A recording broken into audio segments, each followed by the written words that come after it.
This has been the biggest conversation in the sport of professional bass fishing for the past few years. And now, one professional bass fishing trail has banned the use of forward facing sonar in 2025. We're going to talk about it.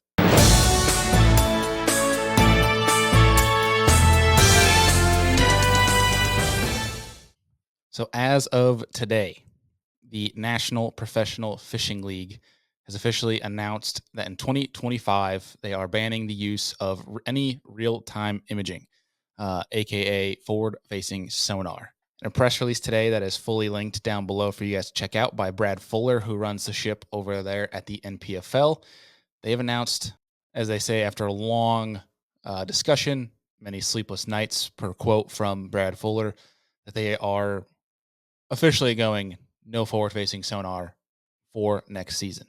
We have seen some trails obviously teeter around this. There's been multiple surveys, committees built for anglers and such to discuss this exact topic. There have been events created that are one off events that are simply no technology whatsoever, but no trail has officially banned it for a full series until now. Now, Brad does a great job of laying out how complex this decision actually is and how many different things are at stake for the different parties involved, and noted that not everyone is going to be happy with the decision. Knowingly, whether you keep it or whether you ban it, not 100% of everybody's going to be happy, and nobody has, regardless. Especially when we're talking about technology.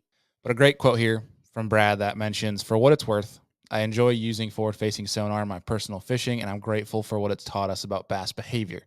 It's an incredible tool. No matter your attitude toward technology, it's undeniable that it's impactful for bass catching. Our concern at the NPFL is whether it's a proper tool for competitive bass fishing." I think that's stated really well. I think that's fair.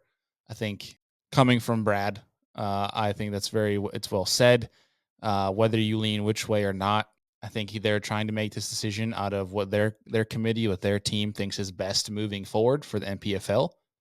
They've certainly have made some decisions and made some changes that have been different from the Major League Fishing and the Bassmasters that I think complement them very well. I'm a fan of the NPFL, and I think what they're seeing here is they need to be different from the grain right now with MLF and Bassmaster. I think they're trying to set themselves apart, create something different.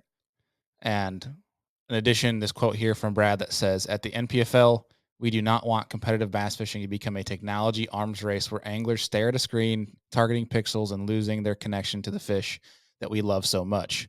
Forward facing sonar is changing the ways that anglers approach competition and the ways that fans consume content. It's also reducing the methods and baits that anglers use to compete." Now, as a guy myself that loves forward facing sonar, that can appreciate exactly like Brad said, I think he makes a great point here. I think from a business side, you could argue that from a at least content business standpoint, that forward facing sonar is not helping.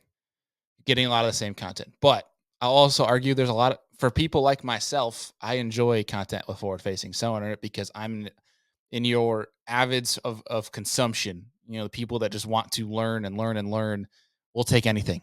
Anything that can be used for us to be as learning tools is enjoyment for us. It's entertainment for us. But I think for your general consumer, someone that is, they're not going out 4 to 5 times a week. They have no interest in tournament fishing, or if they do, it's at a very local level. You're at 15, 20 boats. It's, you know, they're not spending the 50 plus $1,000 on a bass boat. They're not spending the $400 on a rod. It's the person that simply wants to go out there because they enjoy it, and if they can hop in a tournament, great. But they love enjoying or seeing the live bass fishing content. I think this is the exact person that does not enjoy forward facing sonar, or at least seeing it. And I think that's where the NPFL is coming from in this decision, at least from a fan consumer standpoint. So whether I agree or disagree, I'm more so intrigued and I'm curious. Before I'm going to say I agree with this or not agree with this, I have multiple different opinions here, but I want to see how this plays out. I want to see what they do with it. I'm going to get all the facts straight, from what they do with the production before I go and I say this is a bad idea or not, because I can't say either or right now. I'm going to let you guys decide what you think down in the comments. But from now, I think what I do is I appreciate the gall that it takes to be the first trail to go and quote unquote ban forward facing sonar, whether I like that or not. I don't really like the blocking of advancement or the innovation of technology. But what I can tell you is the anglers that are very good with it are also very good without it. And I think you're going to see that shine here with the anglers and the NPFL. And they acknowledge the exact same thing. In the last line here from Brad, it says, "This decision will be met with some approval and some criticism, but we're confident that this is the right decision at the right time for the sport and for the NPFL." So I applaud them for having the confidence to make this decision. It definitely is not easy for them to do. And so therefore I give a round of applause to the NPFL, not because I agree with the decision, but I applaud the willingness to make decisions on their own behalf. And the last thing that I will say on this is I think this is actually a great decision for the NPFL. Not saying I'm for or against forward facing sonar. I'm saying as the trail from a business standpoint, like I mentioned earlier, against the grain compared to MLF and bass.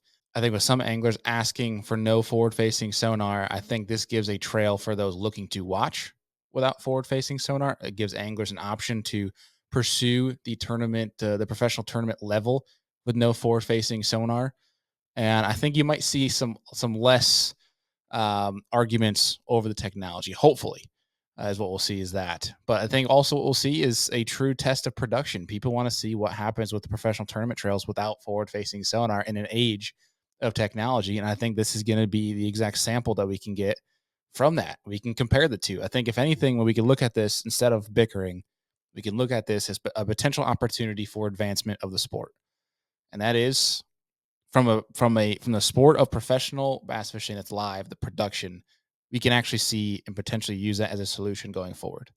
So who knows? I think there's a lot at stake here. It could be bad for the NPFL. Like, this could be a great decision for the NPFL. I personally think this is a good one. I'm curious to see where they're going to go with it. Let me know what you guys think down below. The full link to this press release from the NPFL again is linked down below. You guys can go check that out. But let me know what you guys think. This is gonna be interesting. This is gonna cause a lot of uproar, I think, in the industry right now. It's gonna cause a lot of conversation, good and bad. Here's what I urge you to do, and I really, really ask this of everyone that's tuning into this. If you're going to discuss this, do it so maturely.